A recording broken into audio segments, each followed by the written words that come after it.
Hello and welcome, everybody. Today we're going to have a discussion about what is your challenge. So, if you're interested, stay tuned.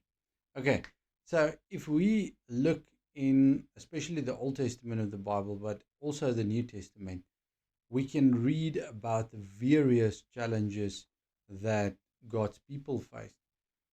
We can just start off by Adam, where he had to face um, I can almost say the loss of life, where he lost the glory because of sin that entered in. And we can carry on with Abraham and Jacob, um, where Jacob was a supplanter, where Moses murdered somebody. He spent 40 years in the desert. Joseph, where he was sold as a slave, and he was, after being honest, thrown into prison. We can look at the various prophets of God in the Bible, the challenges that they faced.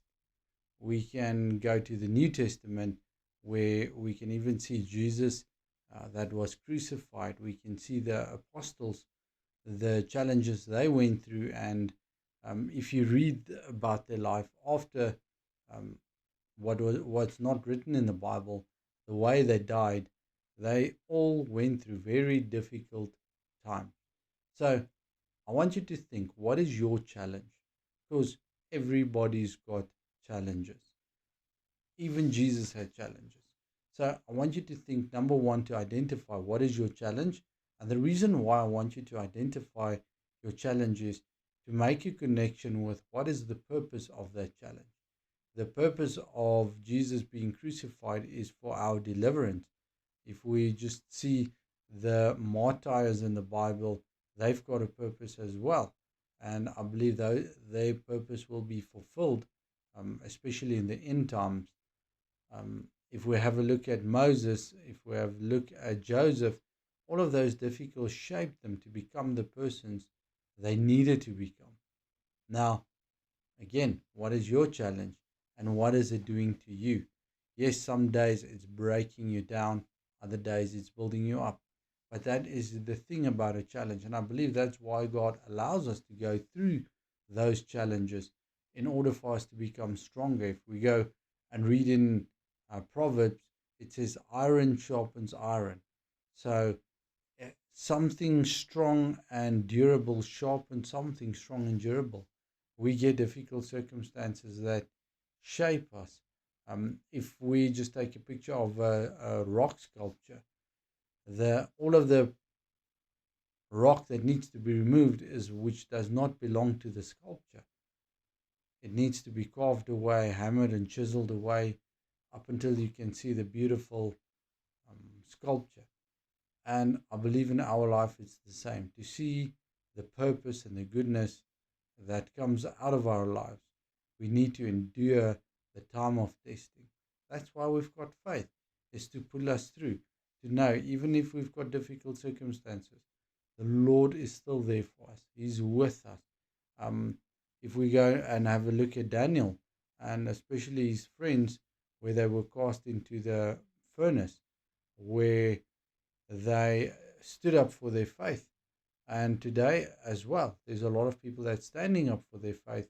And even on social media, they get crucified for that. There's a lot of good people that's made out to be bad people. And I believe that's their challenge as well. Yes, it's not good, it's sad, but also there's good that comes out of it. And I want to encourage you today, even though you go through challenges in your life, whether it's heartbreak, depression, where it's maybe some things that you brought onto your own life, to take courage, to stand strong, because you will endure. Only if you give up, it will be the end of you. If you don't give up, the Lord will pull you through it.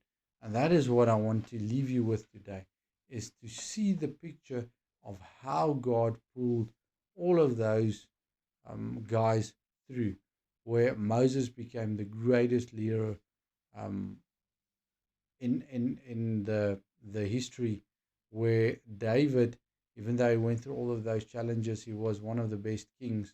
Jesus, who is the king of the world, of the universe, what he went through. All of those lives end up doing good. And that is what you can envision for your life as well. That your sufferings is not meaningless if you allow it to grow and shape you. Let's look at Job. Job's life.